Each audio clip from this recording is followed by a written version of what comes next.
ამბობენ, რომ სიმართლეს თავისი ნახევარდაშლის პერიოდი აქვს, ისევე როგორც რადიაციას.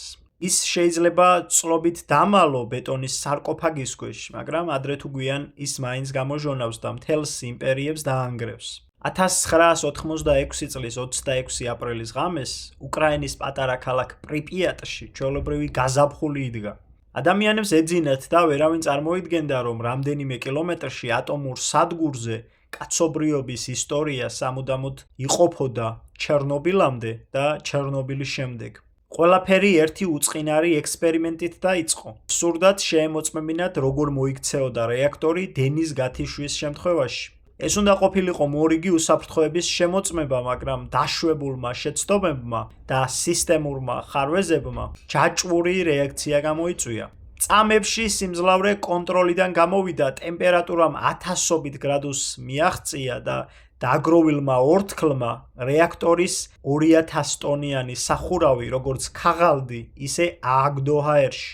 მომწამულელი რადიოაქტიური ნივთიერებები ატმოსფეროში 10 დღის განმავლობაში იფრქვეოდა. ეს იყო ენერგია, რომელიც ასობით ატომურ ბომბს უდრიდა, თუმცა ის უჩინარი და უსუნო იყო. პირველი დარტყმა მეხანძრეებმა მიიღეს, ისინი სადგურის ცეცხლმოკიდებულ სახურავზე ავიდნენ, რათა ალი სხვა რეაქტორებს არ გადადებოდა. მათ არ ჰქონდათ სპეციალური ეკიპირება, მხოლოდ ჩვეულებრივი ტანსაცმელი. ისინი ფაქტობრივად ცოცხალ რადიაციას ეხებოდნენ. 28 ადამიანი მომდევნო კვირებში საშინელი ტანჯვით გარდაიცვალა. მათი სხეულები შიგნიდან იწვოდა რადიაციისგან, მაგრამ სწორედ მათმა თავგანწირვამ აარიდა მსოფლიოს კიდევ უფრო მასშტაბური კატასტროფა. მათთან ერთად იყვნენ ექიმები, მაღაროელები და მოხალისეები, რომლებიც სიკვდილის ზონაში შედიოდნენ, რათა სხვები გადაერჩინათ.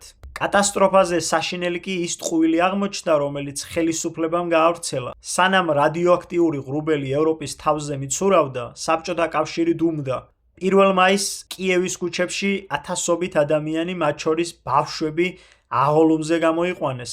მაშინ როცა ჰაერი მომწამლელი ნაწილაკებით იყო გაჯერებული. მსოფლიო სიმართლე მხოლოდ მაშინ გაიგო, როცა შვედეთში მომუშავე სპეციალისტებმა საკუთარ ტანსაცმელზე რადიაციის გაუგებარი დონე აღმოაჩინეს. მხოლოდ ამის შემდეგ აიძულეს კრემლი ეღიარებინა მომხდარი. მაშინდელმა ლიდერმა მიხეილ გორბაჩოვმა 3 კვირა დაიცადა, სანამ ხალხს ტელევიზიით მიმართავდა.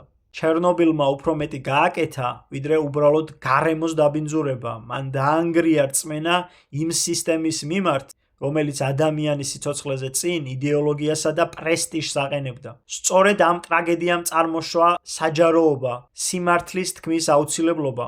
ხალხმა დაინახა, რომ სისტემა ლპებოდა. ბევრი მიიჩნევს, რომ საბჭოთა კავშირის დაშლა არა პოლიტიკურ კაბინეტებში, არამედ სწორედ ჩერნობილის აფეთქებულ მეოთხე ბლოკთან დაიწყო. კაცობრიობისთვის ყველაზე დიდ საფრთხეს არა რთული ტექნოლოგიები, არამედ სიმართლის შიში, ინფორმაციის დამალვა და ადამიანის სიცოცხლის მიმართ გულგრილობა წარმოადგენს.